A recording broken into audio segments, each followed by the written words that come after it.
John. Hello. Not everybody else. What's that? Not everybody else. Not everybody, no. How we doing? Yeah, pretty good. It's snowing here today, which is perfect for the Seriously? first day of not winter.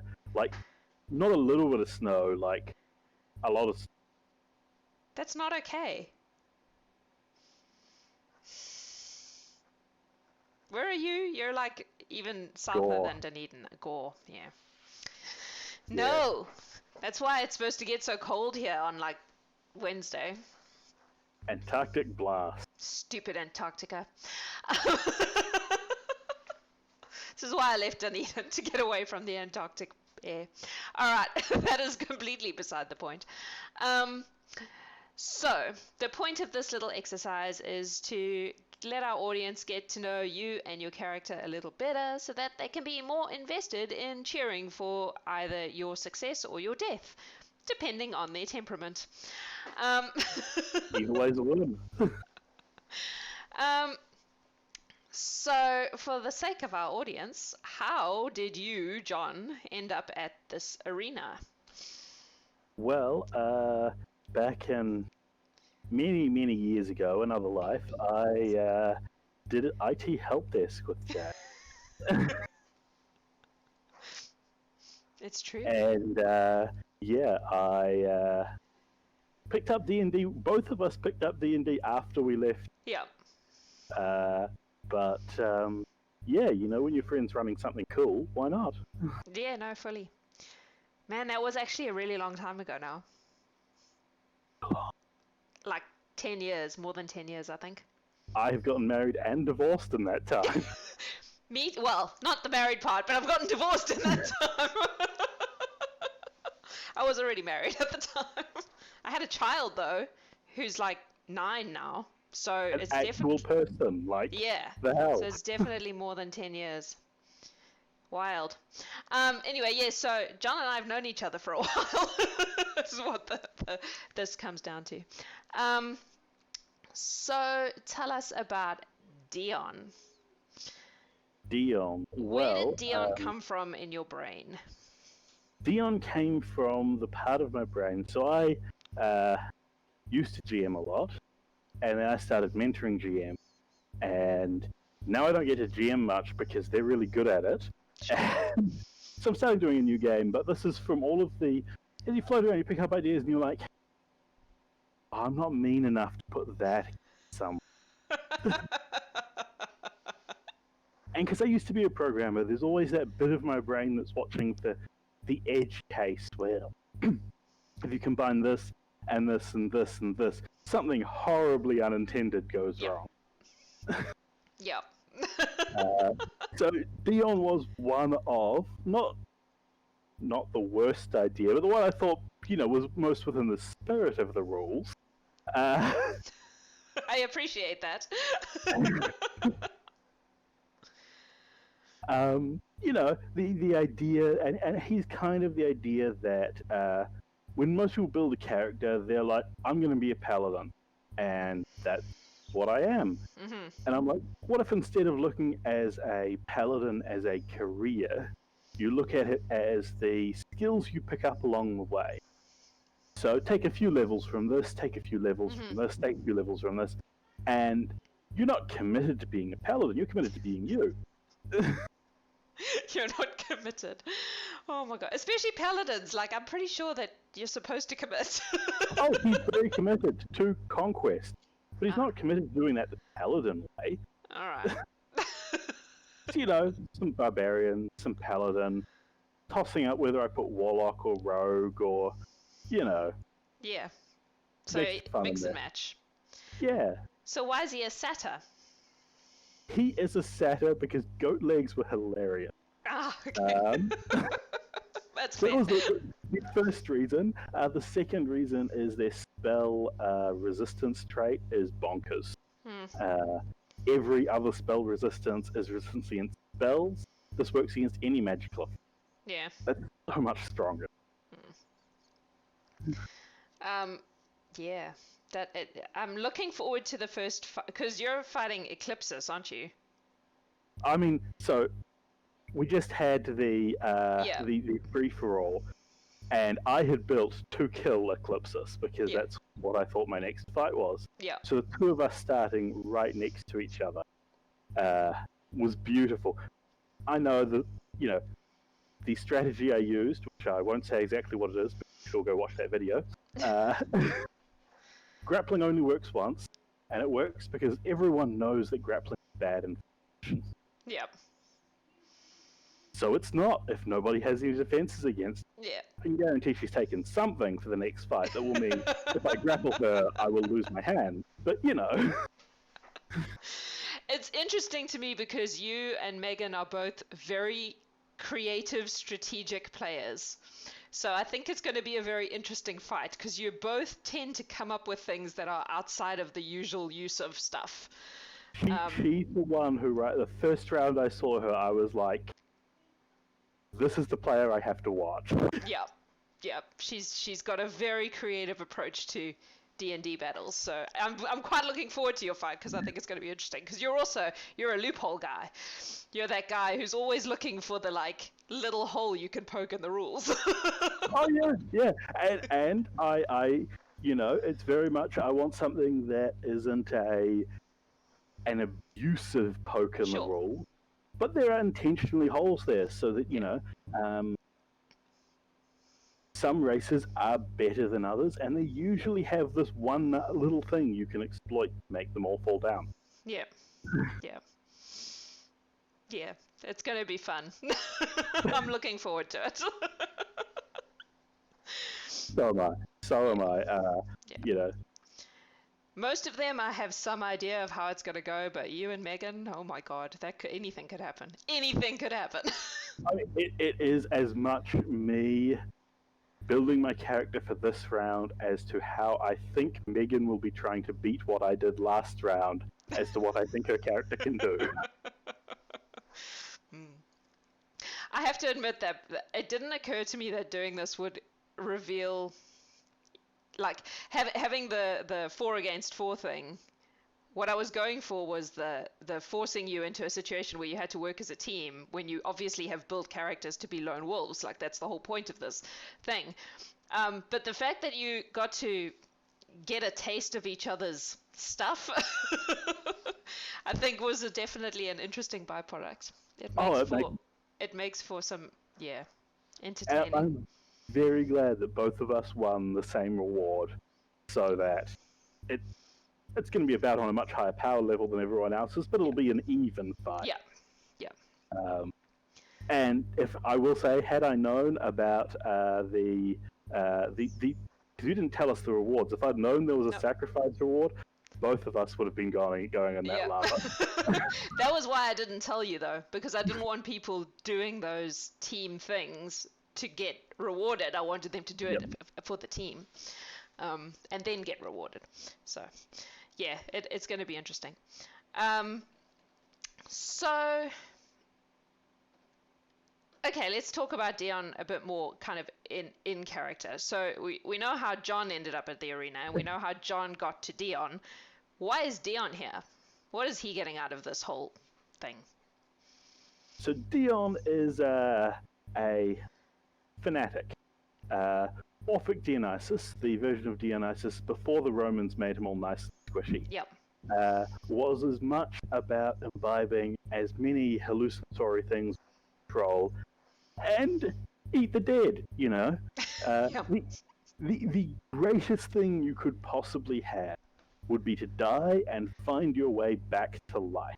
Right. Those old stories about, where Disney movie Hercules pulls his Meg back out of the underworld. That's where those come from. Bring yourself back to life. Death isn't the end. Now Dion wants that, but you've got to find somewhere worthy to die. But you already know that dying in the arena is not permanent, because the people who have been... Yes, and he's going to be very unhappy if that happens. Because that's cheating. He didn't earn that resurrection. But doesn't he know by now? Because, he's seen it happen. I mean, Dion's dump stat is Dion's intelligence. Oh, right. So not the smartest bulb on the Christmas tree. Gotcha. You've got to put your 8 somewhere. I think sometimes that playing unintelligent characters is quite fun, actually. Oh, yes. Yeah. Having that, I know this is fucking stupid, but yes, I will sign that fiendish contract without reading. Yep. But yeah, I mean, it has intellectually he knows that the other characters are still alive. Yep. But I don't think he's realized in himself that he won't die if he dies. Yeah. And if he doesn't, he'll just have to find something bigger to kill. It's very much we're going to throw at bigger and bigger challenges until eventually I find someone worthy of killing. Right. And then we find out how worthy Dion actually is. Yes, indeed. So does he want to win, or does it not matter?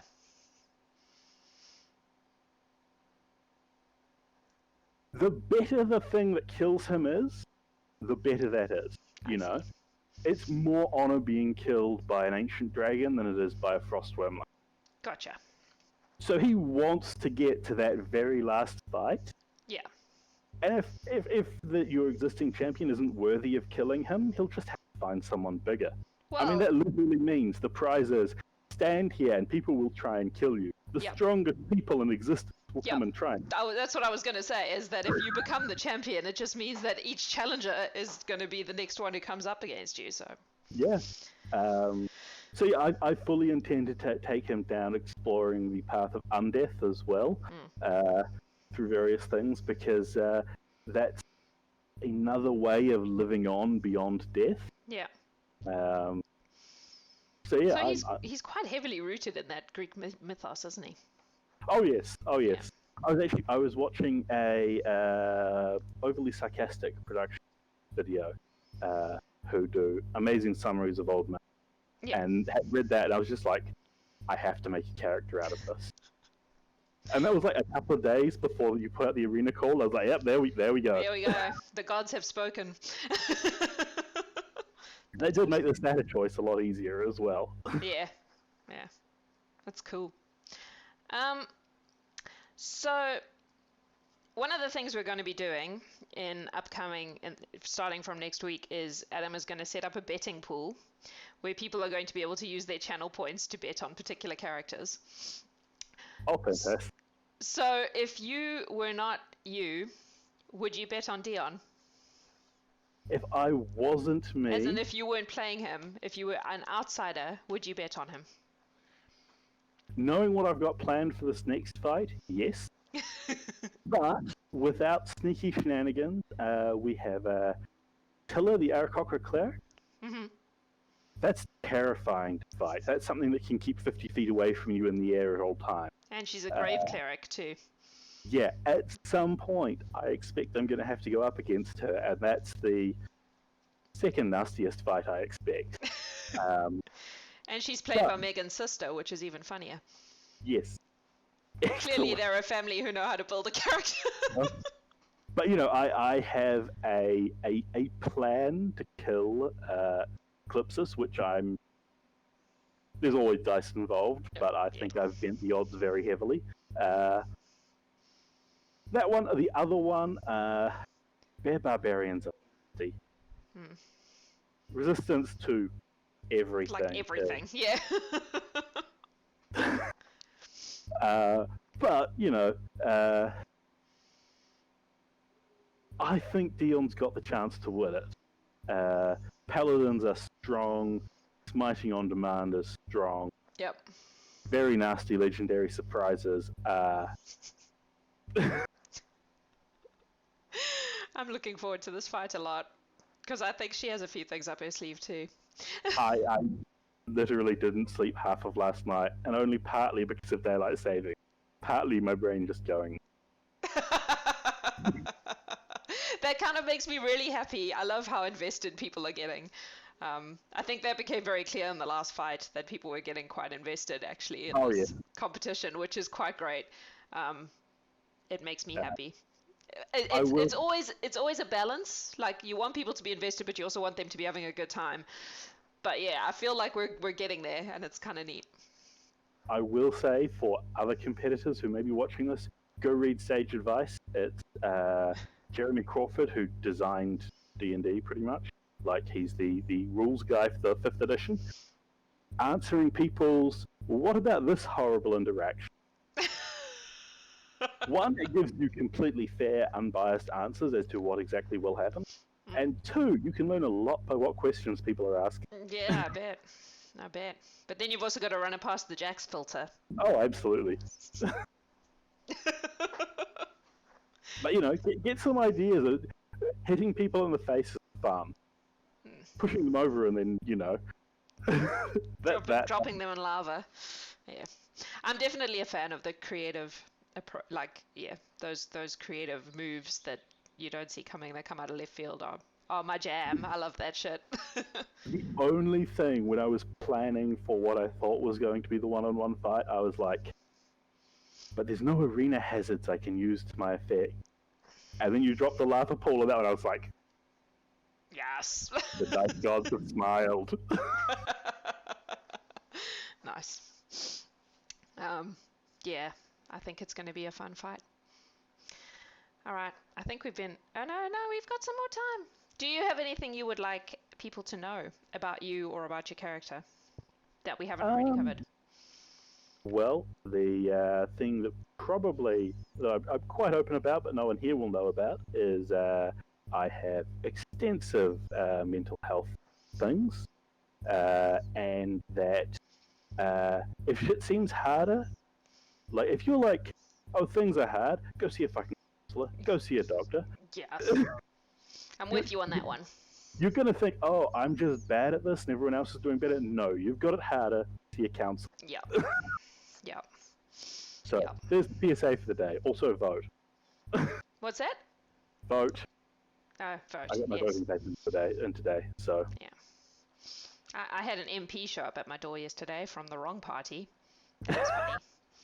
I was wearing my LGBTQ D&D shirt too, so I opened the door in that and my like hippie harem pants that I wear around the house on Sundays, and he looked at me and I could see him going, ah shit, this one's not going to vote for me. But he smiled and gave me his business cards anyway, and I was polite, but I was like, thanks, throw them in the bin.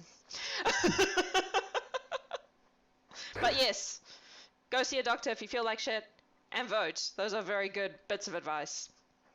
And I agree with them both. It is interesting because as someone who has also done the depression anxiety thing, I am now really pissed off about how long I was just like, maybe I just suck. Like, no, you don't just suck. Go and get a frickin' My job's awful. Well, no one else doing the same job thinks it's awful. Maybe just be sure. Yeah. Just double check. Yeah. Maybe you're not actually terrible at everything, and maybe the fact that you're, managing to survive just fine despite the fact that your brain keeps lying to you is an indication that you're not terrible at everything. Yeah. I think that it is one of those things that, there's a lot of us in places where people don't expect as well. Yeah, even if you don't have mental issues, counselor is a good person to talk to. You'll be a better you. There's nothing wrong with that. And I can't become a better me by murdering people in the arena. No, alas, you have to pretend. But you know what? If pretending helps, then score. Yeah. All right. On that note, you are awesome. Thank you for being part of this. I love that someone who's known me this long jumped on board. Because the vast majority of people just know me from the critter world, so it's nice to have someone around who's known me for longer than that. Known me longer than my child's been alive. I think that was something we both independently discovered as well. Like, I was like, oh, have you heard of this amazing Critical Role thing? And you're like, have I fucking heard of it? I might be running a small community. Yeah, I think you're right. Yeah. All right. Thanks for being here. Thanks to everyone who's watching for watching, and we will see you when you next fight. Are you fighting next week or the week after? This one and in the challenge. It'll be great fun. Yeah, so we will see you on Saturday. Look after yourself. Stay warm. Freak in the snow. I'm good. Bye bye.